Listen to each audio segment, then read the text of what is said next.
Well, I'm looking forward to today and just having a conversation just about what's happening in the market. So really appreciate you inviting us to do this. Yeah, well, you guys are like family to us in certain ways, you know. So, excuse me. Yeah. So, I mean, you guys do amazing things, and you guys are so well respected in the industry, and we love your colors and logos, and so they work really well with ours. Well, that is good. That is a good thing. We're grateful for it. So I guess I would ask this on the front end just to maybe throw something out there. And I don't know if we can see this, Jay-Z, like in chat, but it'd be great. I wonder where folks are at today. Um, Yeah, Maybe they can yeah, throw in that's a great chat question. where you're calling in or on the webinar from. It'd be neat to see that. Yeah, there's a little chat area, and so I started off trying to prompt a couple of things for everyone to say, "Hey, what's up?" So, yeah, where everyone's at, just type in where you're from. That'd be great. I'll go first here. I put Richmond, Virginia. I'm in Let's Richmond, just say Virginia. I'm in Orem, Utah.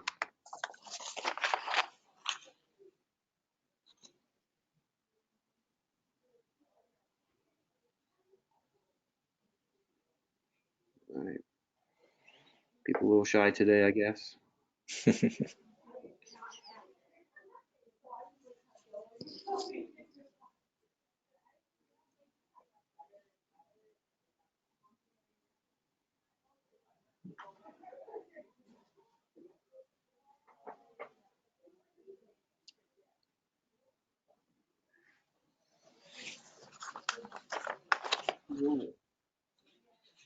Coming up on 2 minutes now before we get started. I know how precious time is for you, for everybody, and there's something to respecting that. And I think there's I've tried to brand myself in a certain way of someone who's punctual. If you Hmm, ask Bill or other people that when I schedule a call with somebody, I mean, I'm usually holding my phone like a minute before the call right. and waiting for the clock to turn and like waiting to press the button so that way, boom. And I realize like that trains people to expect you, and then they use that as kind of a branding mechanism to say that's someone who shows up on time. And Hmm. I just feel like it's such a good thing to do. And so with 1 minute left before we start, I feel like I'm kind of itching to press the button right now for us to go. I hear you. Well, that is a good thing. Looks like I can see folks are joining, so maybe we'll get another minute and let everybody get online here. Yeah, absolutely.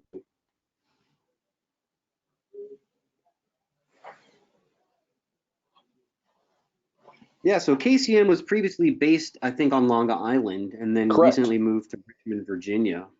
Yeah, And so how's the move been going with you guys? That's been really good. how long has that been since you guys moved location? That has been a year and a half ago. So Oh my KCM gosh, started, that's yeah, on Long Island.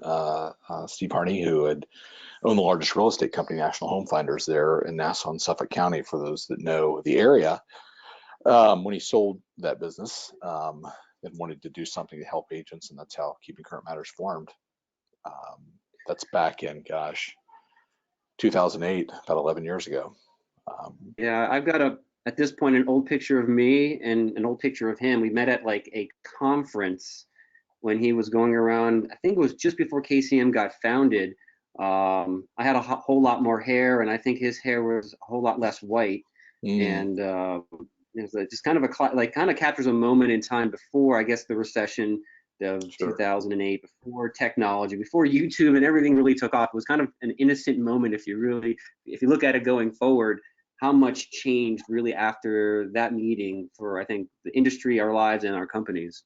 Sure. Yeah, yeah. So it's interesting that you bring that up because back when I met Steve, in really at the start of KCM, the market was in a different place, and in a lot of ways was in trouble, obviously, with a downturn, and agents needed answers. And at that point, KCM was started, and we started really with a premise of giving agents the answers to the questions that people were asking back 11 years ago in 2008. Yeah. And so for the last 11 years, we've really built this team that delivers those insights. You know, all the information today that's available to us. When I look at the number of reports and things that we go through each month, it's mind-boggling. It is really it's impressive. And really, these are things that are about the market that we build insights for. The agents can commute those to their clients, you know, and our team does a phenomenal job of that. And I think that that's a perfect place for us to get rolling and started and talking about, we've got two audiences right now listening and watching to this. And we've got the Keeping Current Matters, the Keeping Current Matters crew, and we've got the REDX community of prospectors. And I think together, as you and I talked about yesterday, there's so much overlap between people who are prospectors, are out there doing expireds, FISBOs, geolistings, neighborhood prospecting, all that stuff, pre-foreclosures, and people working, I would say, their sphere and social and all the ways people use your tool. That there's this convergence, which I think, going back to how social media has changed the way people think and work, specifically real estate agents, the news and information that you're going to present today, I thought it was a fantastic opportunity to give our audience of prospectors, in essence, scripts like the language, right? You guys spend so much time doing all that research, distilling it all down into bite-sized, speakable chunks. And I thought those chunks, those are the talking points, as today's webinar is really all about, the talking points that will enable and empower our customers and audiences and yours to say at the right time, so that way they can help in I would say ethically persuade and influence buyers and sellers off the fence with the right information. And so I believe that REDX customers and REDX audience have the scripts. They know what to say to get the listing appointment right there and then on the spot. But I think what's missing is the piece that you have to offer, which is, what about the conversation in between? What things can be said when it's not someone who's ready to buy or sell in this exact moment?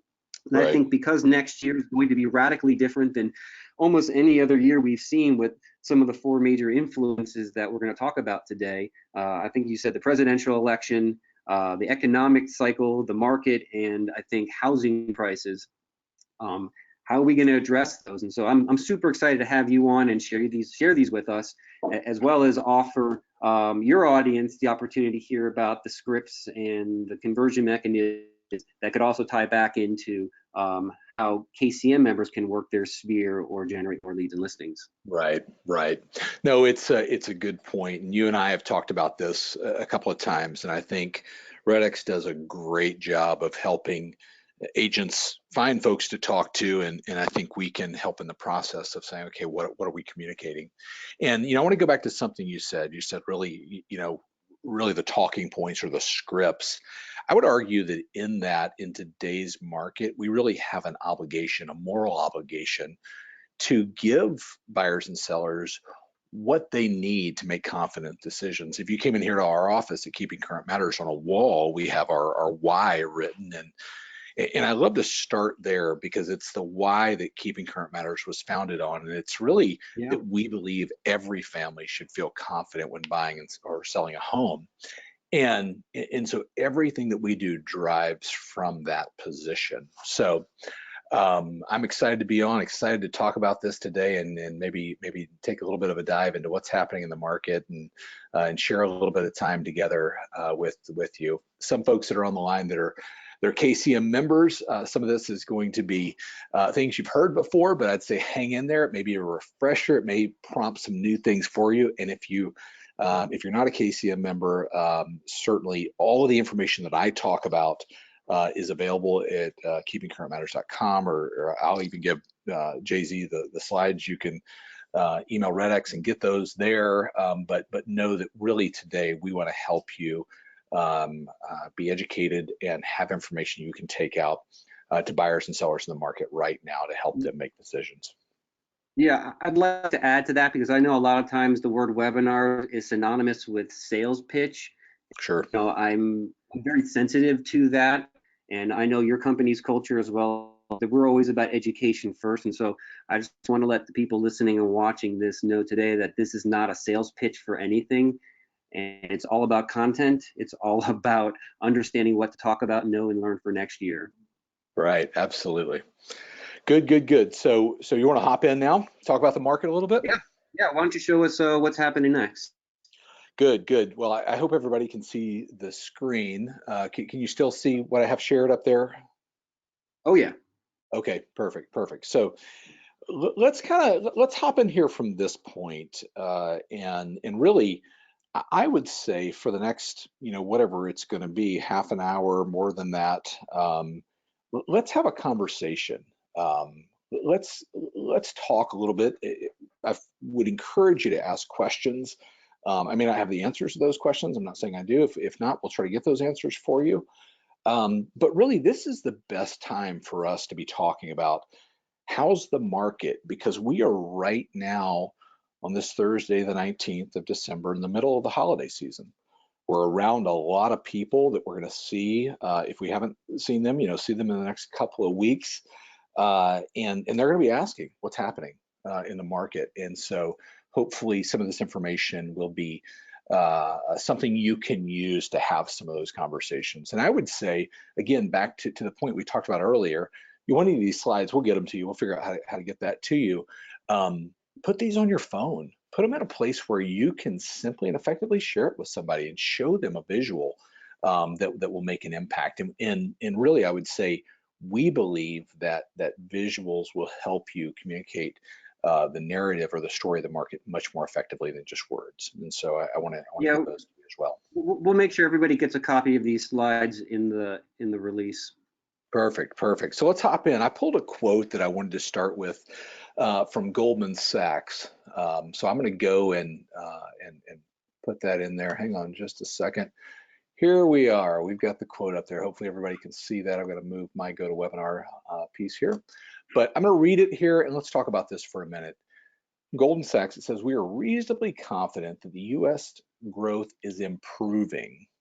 The sharp drop in mortgage rates has reinvigorated the housing recovery after a slowdown in 2018 and early 2019.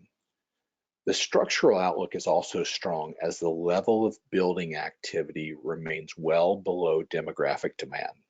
So we want to unpack that for just a minute. It's good to see that Goldman Sachs feels confident in growth looking forward. And I think that's something that we want to share with folks in the market today. And we know that mortgage rates, certainly towards the middle of this year, allowed us to have a better second half of 2019 than 2018. And really, we know going into next year that building activity below demand is what we're going to be dealing with. And I want to talk about some of that today. So with that as a point of kicking off, Jay-Z, if you have any questions about that, I want you to hop in here with them. But if not, I may hop Yeah. into really what's going on with prices really as we look towards next year. Could you maybe spend a second understanding what your interpretation of below demographic demand means? Yeah, it's pretty easy. So what they're saying there is the number of homes that are available and being built at this point is below the number of people that want to buy them, the demand. So we have an inventory issue. Okay, great. So let's kind of turn and let's talk about a couple of things that are big points in the market right now. So really, what's going to happen to home prices? I've just shared a slide there with you. What we do is we rely on the major, experts, if you will. You see them there, the Home Price Expectation Survey, the MBA, NAR, Fannie and Freddie, Zelman and Associates, to say, what do you see as we look out as far as appreciation? And the good news here is we look into 2020, you can see it there as the second column, that we see appreciation from these experts being somewhere around 3%, maybe on the high side with Fannie around 4%, but what I would call a very normal market. and maybe not appreciation like we've seen in the last few years, but not something that buyers or sellers should be concerned about. So the word that I think we want to use there is we're entering into a very normal market in 2020, and these projections here are what the top 6, what I would call experts, are saying. Hey, here's what's going to happen going into next year. Would you say that's one of the talking points, is we're entering into a normal market? Because one of our points to talk about today is price appreciation and how to structure our language around that.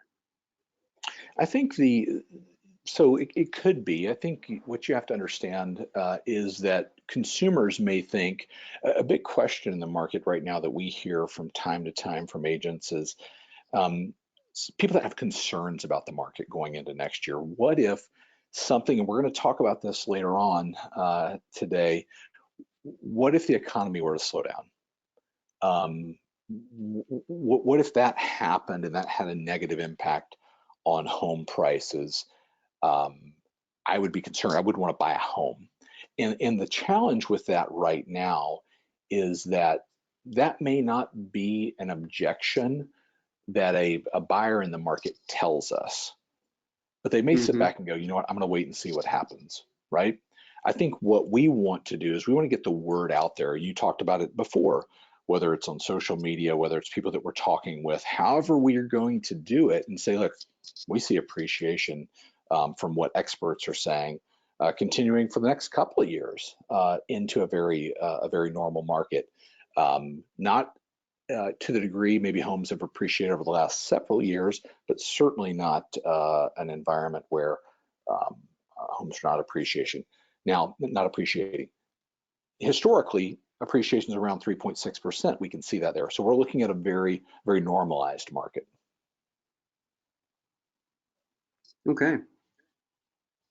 So let's talk just a minute about mortgage rates. I put a slide in here for that because I think it's worth parking on for just a minute. We all know that rates are low and started that way out of the fall. What we saw in the fall was a little bit of instability in the market with the yield curve inverting and lower rates kind of coming in. And what we're hearing right now, and this is directly from Freddie Mac and their projection for next year, is that we're going to be in a very stable interest rate environment going forward for the next year. Now, they certainly change those, but everything we can see right now is that we are in a very favorable low interest rate environment. The slide that we have up here is a 2-year slide from the start of 2018 to today, the end of 2019. And what you can see is historically we're below where we are. When you look at this, and some of you have seen the broader slide that we have that covers many years, we're in a great interest rate environment. I think so much to the fact that in some cases maybe people have become numb to that. And even 4% today or 5% looks like a high rate when it's truthfully not. So what do we want to use this for? I have a slide in here that I want to kind of pivot to, because what we really want to talk about is why do we need to be talking about this? And the driver in the market, or the message is buyer purchasing power is increasing.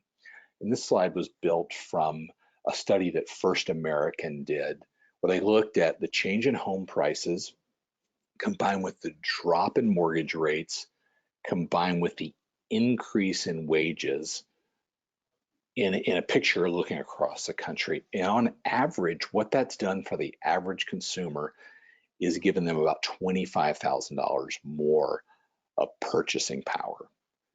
So really the thing that drives our market in the second half of this year has driven it, we know, is lower interest rates.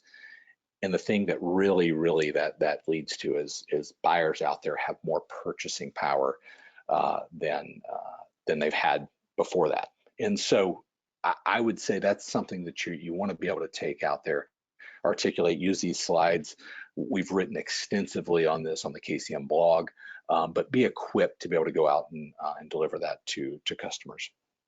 You mind if I take a stab at trying to turn this into a conversation about an agent would have with a buyer and a seller? Absolutely.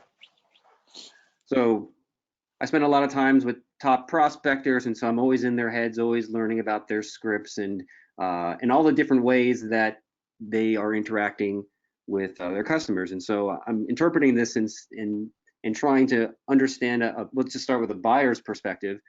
A buyer might have a resistance to making a purchase, and then with this slide, you could really say, well, excuse me, Mr. Buyer, but I just would like to help inform you about the three factors that actually impact what's going on in the market. And there's home prices, there's mortgage rates, and there's wage growth.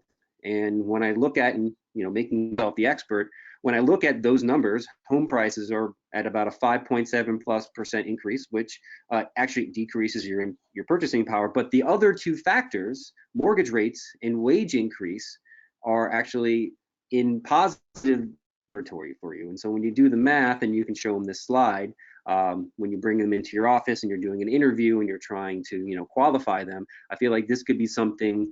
Dan Valley, an agent that I came down to Florida with and saw how he does his process, could totally throw up there and have a conversation like that. Now, obviously those numbers are relative to that person's position about wage growth, but overall you still paint like the key picture. And on the other side, I could see a seller seeing this and having a conversation with them and saying, actually things are not in your favor, which could help then get a price reduction.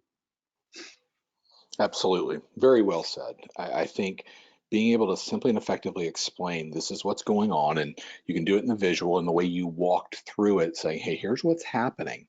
And the result of it is you can buy more home today.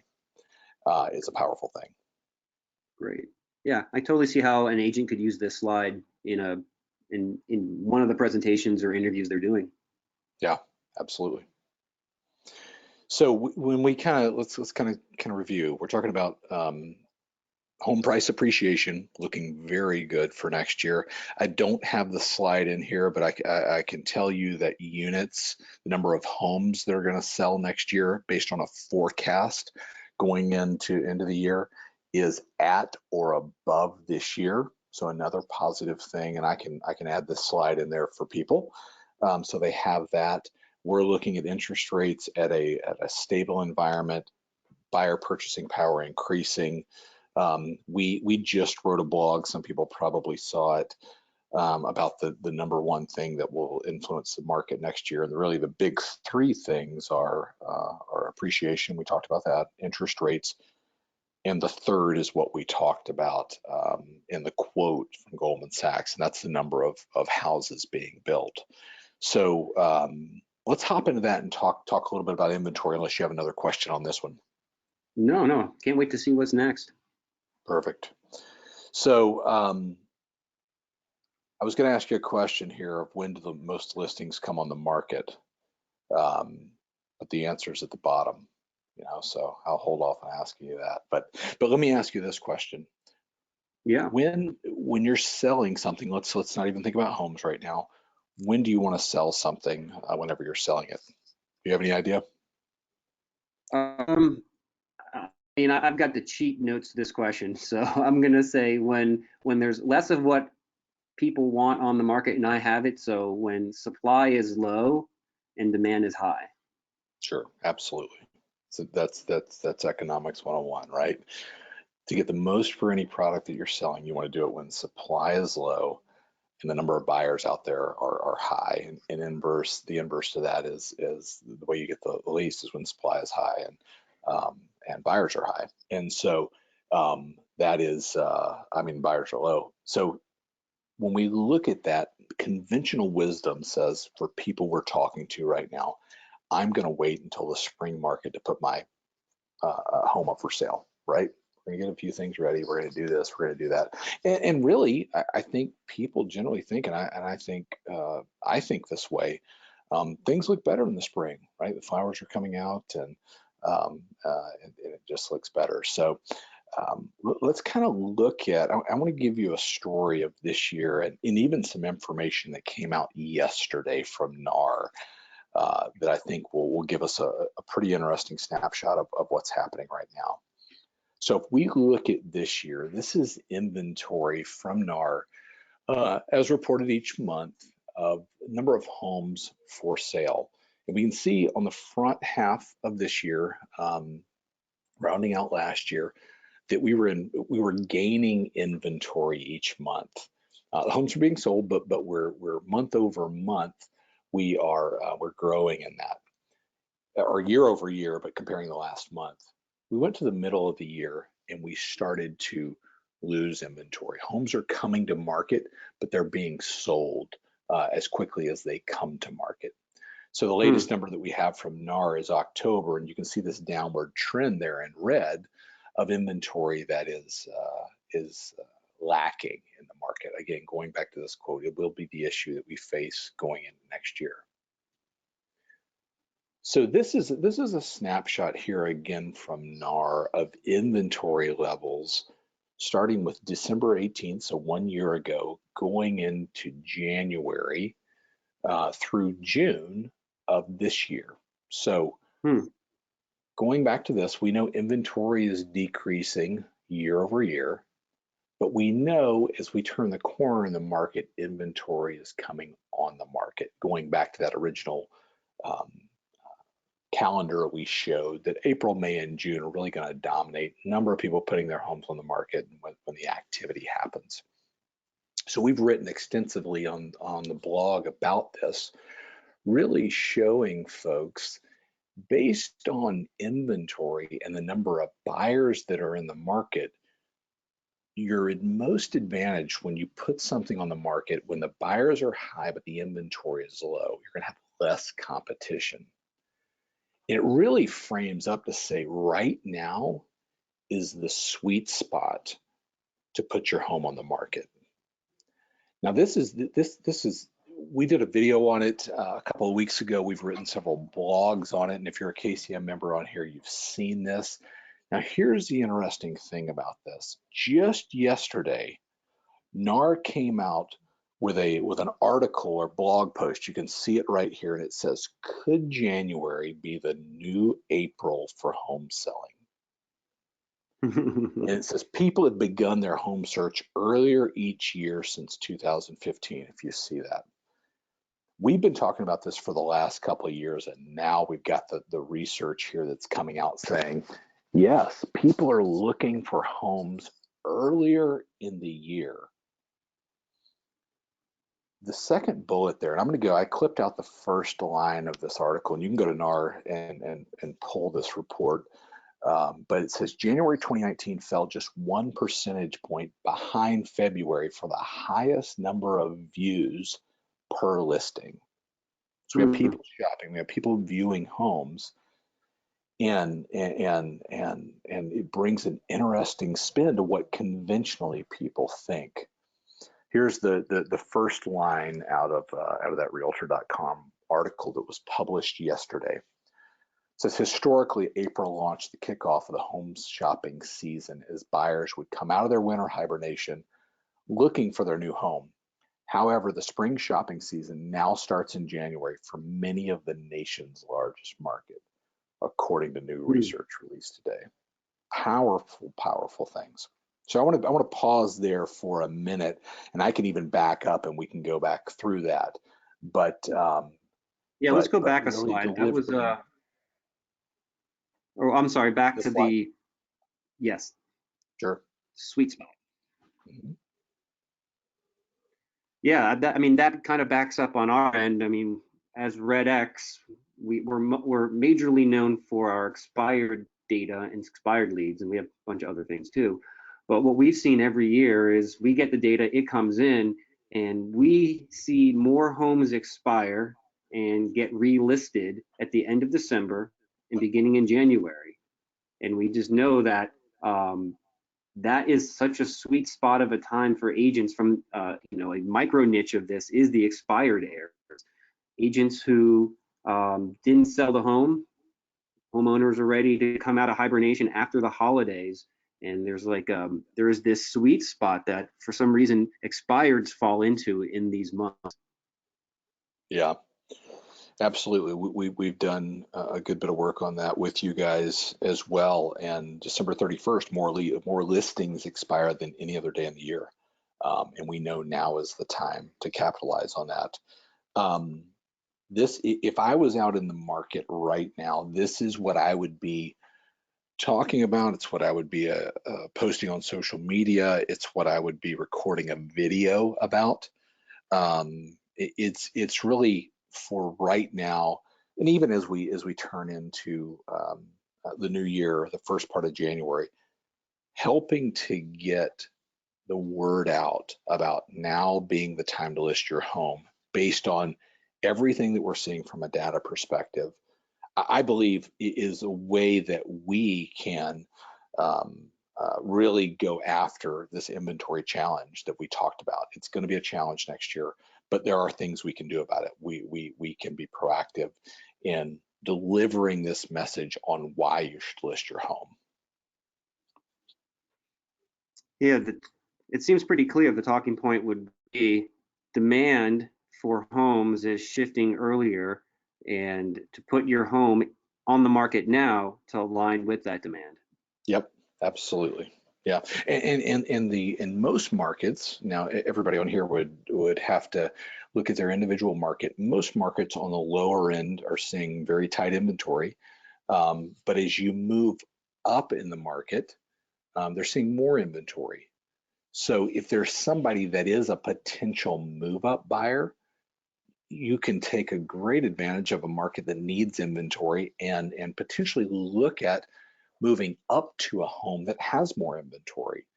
That's really that's a neat opportunity um, for the seller of a home and ultimately the buyer of a home in many cases. That's great.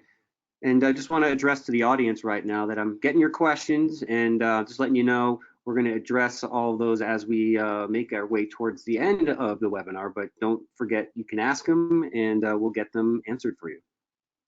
Good. Any questions about this right now that you have, JZ, or you want to move on to? No, it just seems like NAR's kind of catching up in a certain way with what's really happening on out there.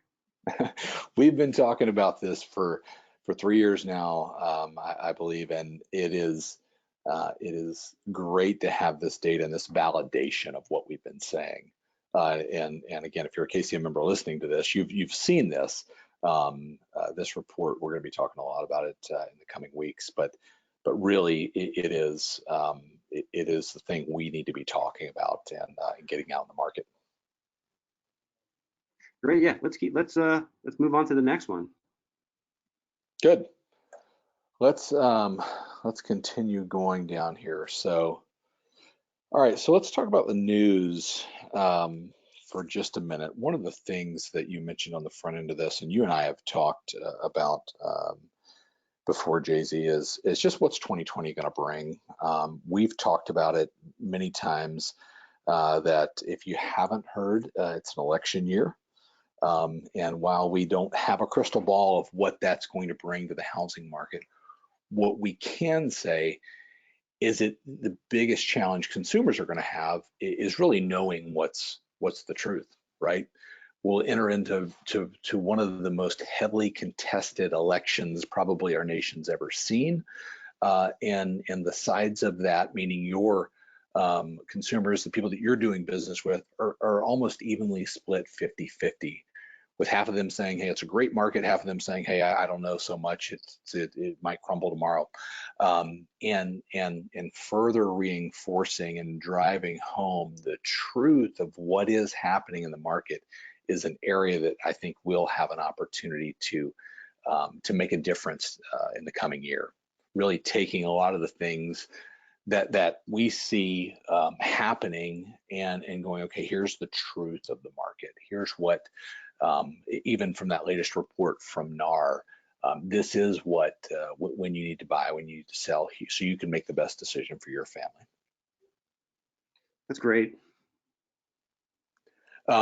I think when we talk about that, you cannot separate the fact that we're heading into this election year with the economy. Those two will run hand in hand and will be used by both sides to promote their message. When you talk about the economy today, and we've talked about this for a while, you can't talk about it without somehow talking about an economic slowdown. Are we heading towards that? And some of the folks on the call, I'm sure, have seen the reporting that we've done on that. I've got some of the latest information here in a slide, but in short, economists have started to push back a little bit of their timetable around what a recession would entail. So we look at the Wall Street Journal survey of economists, and you can see the majority of them say in the next 2 years, we could be in a situation where there is a recession or an economic slowdown. Now, the interesting thing about that is, as you go back and look, commonly held definition of an economic slowdown that's called a recession are 2 consecutive quarters of negative GDP. And so when we look at that, that does not mean housing crash.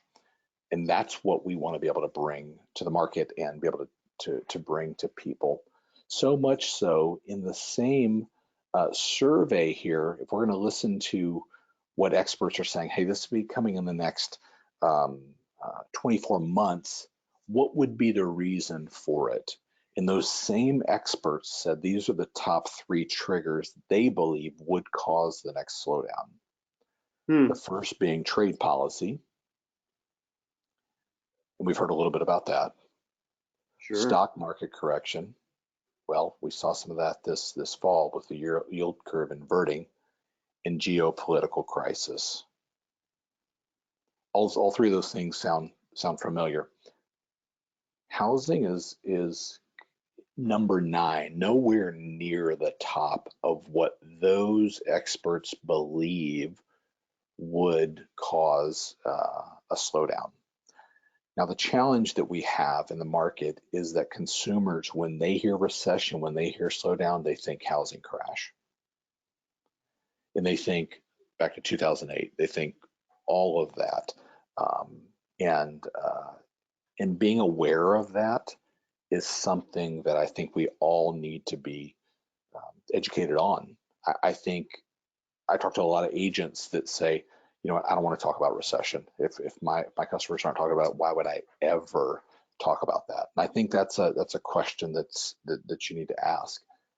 I bring in here, I added some slides to this that our team has on a NAR study that asks consumers what percent expect a recession. When do you expect a recession to occur? And over half of consumers expect a recession. This was August 2019, this year or next. You can see it right there. So that's interesting. Whether we talk about it or not, half are going, hey, this is probably going to happen.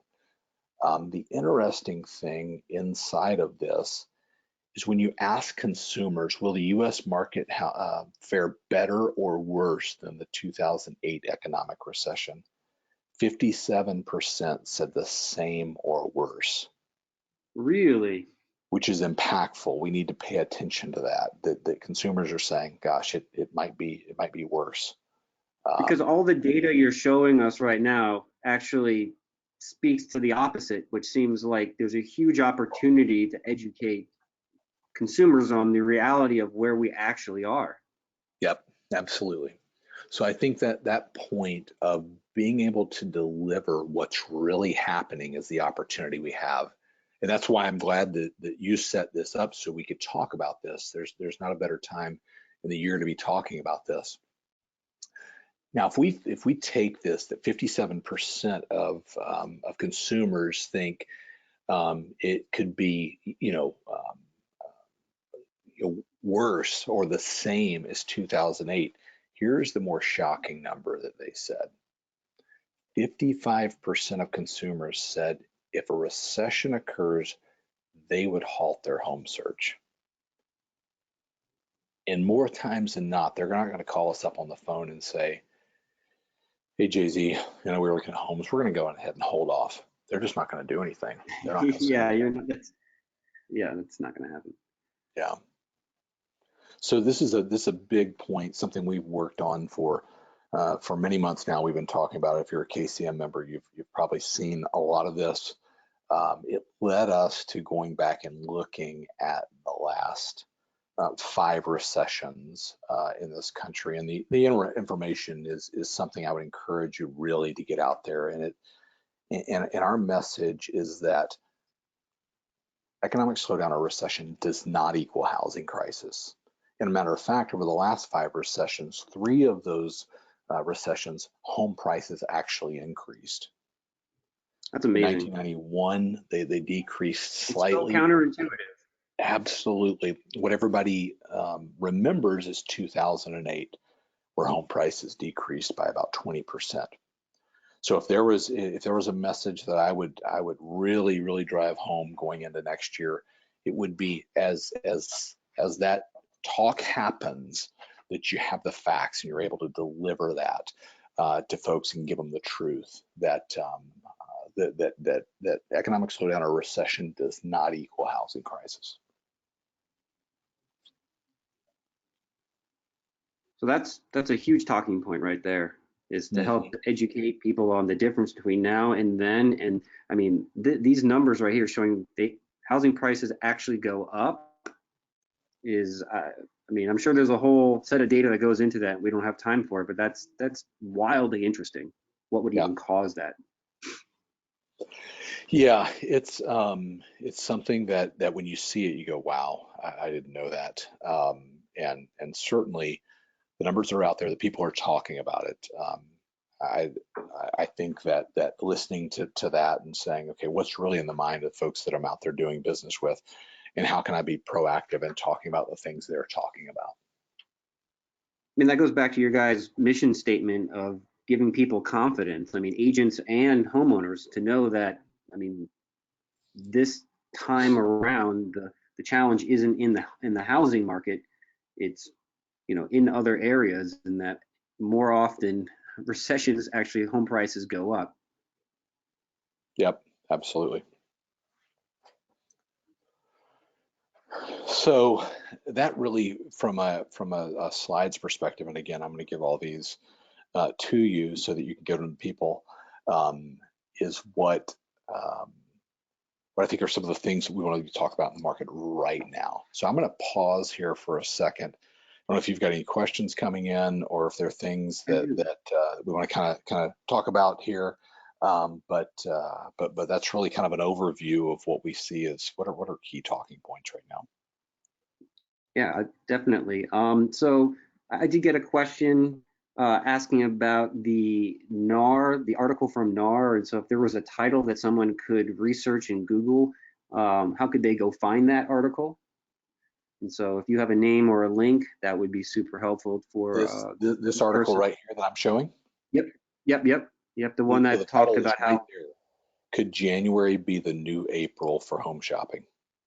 Great. So you want that article, you want to include that in your mailers or on social, or copy pieces from that and share it with your audiences, or using it as a talking point. I think that's a huge one right there, is letting sellers know that earlier is now becoming better. Yeah. And really also, leading that sweet spot piece. We have another question about from a Canadian listener right now. And so they ask, what about getting stats for Canadian markets? Do they act similarly to US markets? Have you looked at that at all? And do you have any Canadian content? We focus on all US content. From time to time, we'll get requests like that, but at this point, we don't have Canadian content. We do have some subscribers, members that are Canadian, and they use it in different ways, but we don't have that directly available. Okay, that's kind of a keeping current with Canadian matters. Mm-hmm. Right. There's also a question about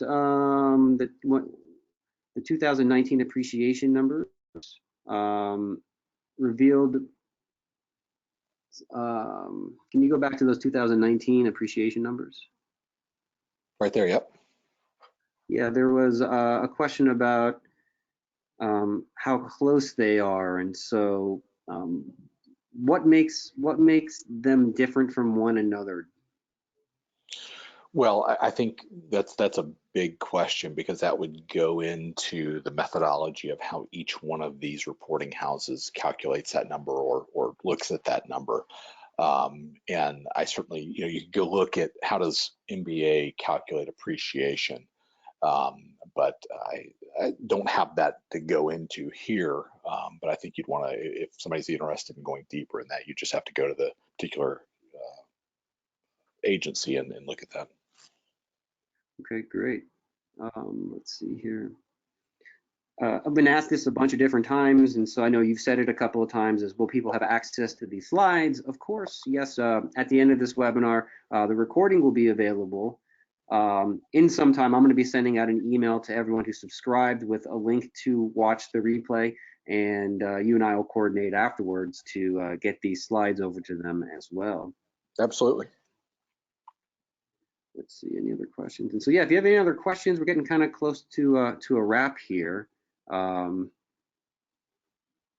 see any. Yeah, I would. If you have other questions, ask them. Yeah. I would say, if you want any of this, go to trykcm.com. We're going to give you all the slides for this. I pulled a quote that I'd maybe an idea we can park on here. Yeah. That I think what we're talking about in some of these talking points, and comes from Donald Miller, who wrote a book called Building a Story Brand, which if you haven't read that book, Fantastic I book. would highly recommend it.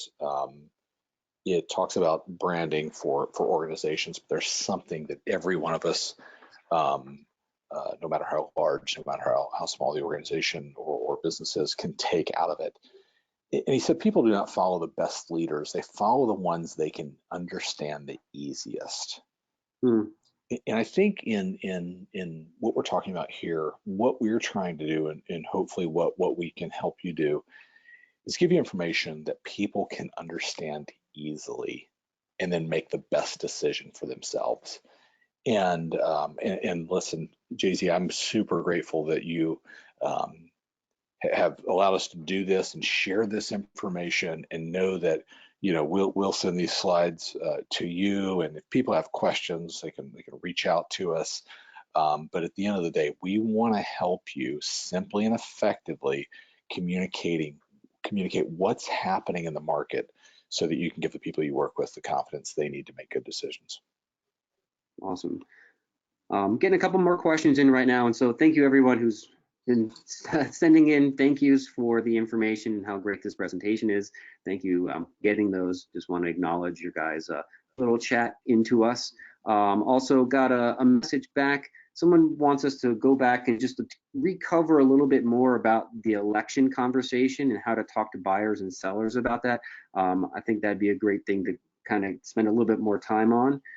And we want to jump into that. That'd probably be of interest to a lot of people listening right now. Sure. So let's talk about that. I don't have any slides on the election. We can go back and look at were you talking about the what experts are saying about an economic slowdown, or just talking about the election?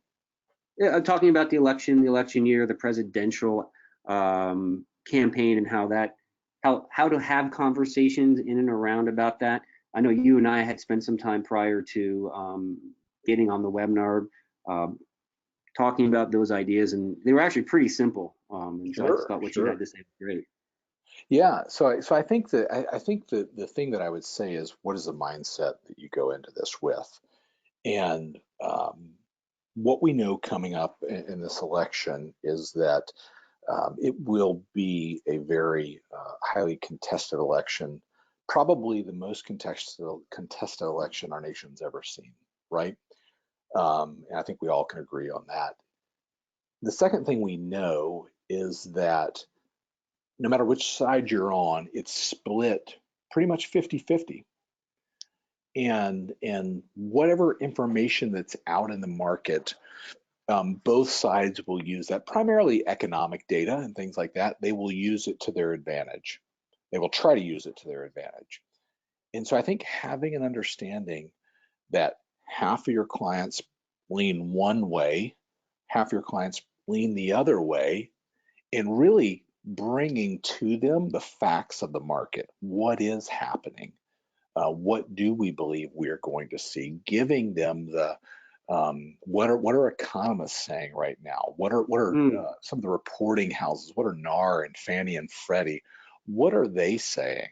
So gotcha. that you can help them process better. You can help them make decisions about what they should do versus maybe something they see or don't fully understand. And so that would be really the thing that I would do. I'm going to take a stab at translating that into like buyer and seller language. And so what I heard was regardless of what someone's party affiliation is, and I think people who have a party affiliation and a strong proclivity for that one tend to make comments about that person and that party's ability to influence or affect the market.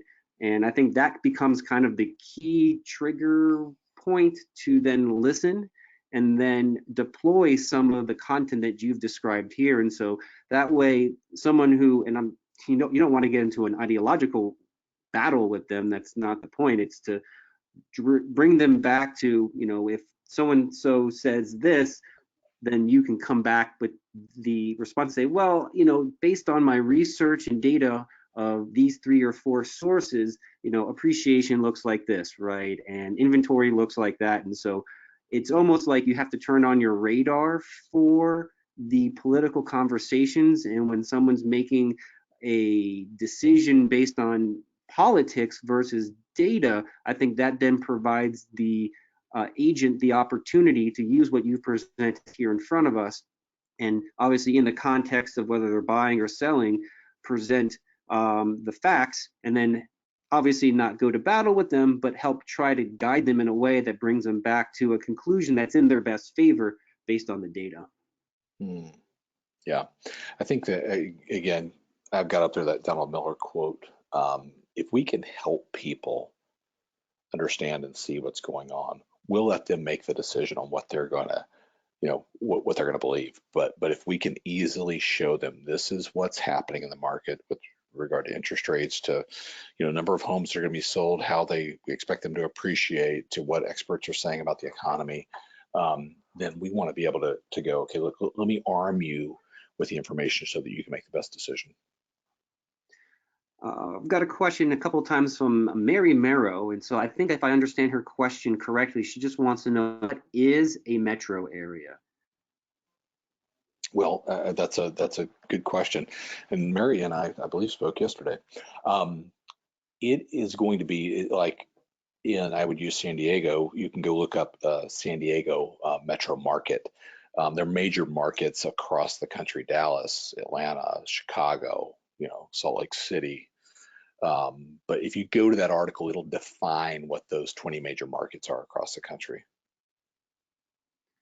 And then a related question from Richard Hart is the numbers that you were showing us throughout the presentation today, those are based on MSAs or metropolitan areas. That his question is, are these numbers from metropolitan areas? The NAR numbers where they mention the metropolitan areas? He doesn't specify, it just says, are these numbers from metropolitan areas? So any data that we deal in, so that NAR study that came out lists out the market area, the MSA, and what buyer traffic or traffic looks like in that market. Anything else that we deal in is macro U.S. data. So when we talk about appreciation, that is U.S. data. Okay, great. Any other great questions here? One of the 3 factors affecting housing is geopolitical crisis. Could you expand on what geopolitical crisis could be, looks like, right? I'm glad who asked this. Is there a name? Lee. I'll leave that to the experts. I don't know. I think I would look at that as, things in politics, things that that we have no control over. Like foreign policy and war and just stuff like that. That's been my interpretation of geopolitical. Yeah, you can. I do know this because I've you know, researched the definition. It's going to give you a definition that says things that are political, oftentimes that are, and, you know, going on around the globe, you know, internationally. So beyond that, I think it's really up to the way it's being used and the interpretation at that point.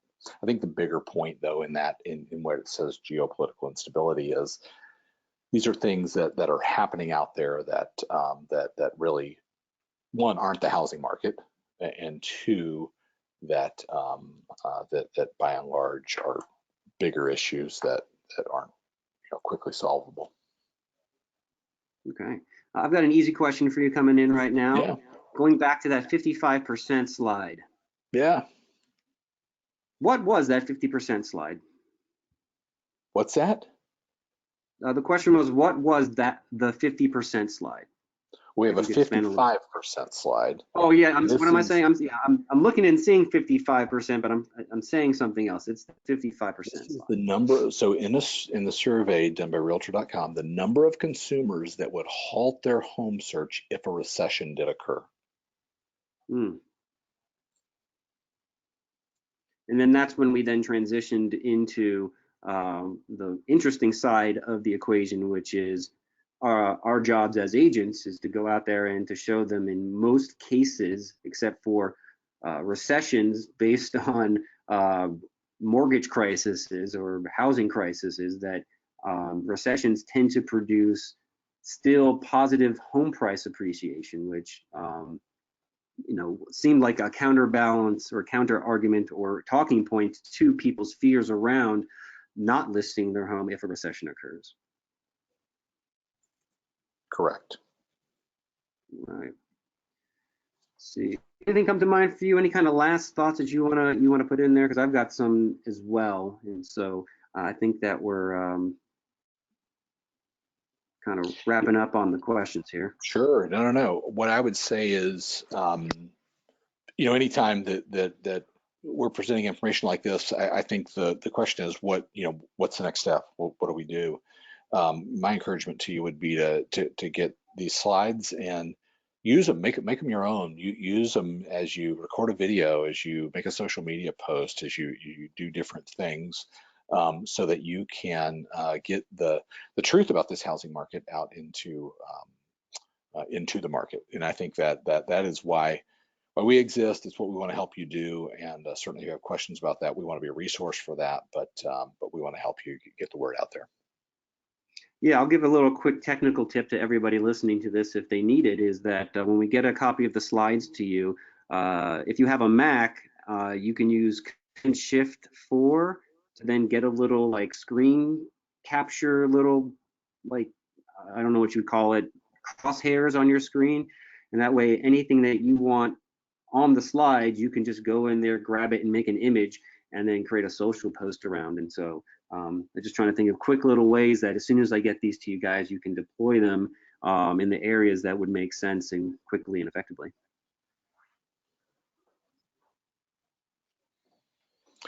Perfect. Yeah, so yeah, my last thoughts are the power of the content provided by KCM, I think, gives a voice to the expertise that I think lies inside of every single agent. And that I think the more that you listen to KCM, the more that you hear those articulations of how to deploy this content, and you see the content that they offer if you're not already a customer, the more expertise you'll gain and the more you'll be recognized as an expert. And so I think I'm addressing the REDX audience as well, is that these become the talking points that when you're on a prospecting call and you get to the end of the qualification process and you realize this person's not ready to buy or sell, but you've built some rapport and you'd like to offer them something along the lines of market stats or market follow-up, or you want to just keep the conversation going a little bit longer and want to just cement a little bit more value, then this type of content is a great way to do it. Go check out KC. I think The URL is trykcm.com. We don't make any money off of them. I'm just saying that this is an opportunity for you to take a look at that. And they provide this stuff day in, day out, week in, week out. And then on our end, REDX, we're here. We do the expired leads, FSBO leads, pre-foreclosure leads, and geo leads, and we have a platform to call and manage them all from. And so regardless of whose camp and whose audience that you're in or on right now, I'm going to be getting out an email hopefully later today with a link to this video and those slides, as well as a little bit of messaging in there. We have an end of year promotion coming up, and so if you're interested in any of the stuff that REDX offers, any of the leads or tools, there'll be a little link in there. You can go check that out. And just want to let you know that it'll be a good time to jump on the leads. So next year, when things kick off in the inventory, especially on expireds, is ready to come on the market, you can be the agent who takes advantage of what we call around here listing season. So I'm Justin Zimmerman here at the REDX. And Dave, thank you so much for taking the time. It's a busy time of year. I know it took a lot to get us here and right now, and so I'm very thankful and grateful. I'm sure many people else are as well.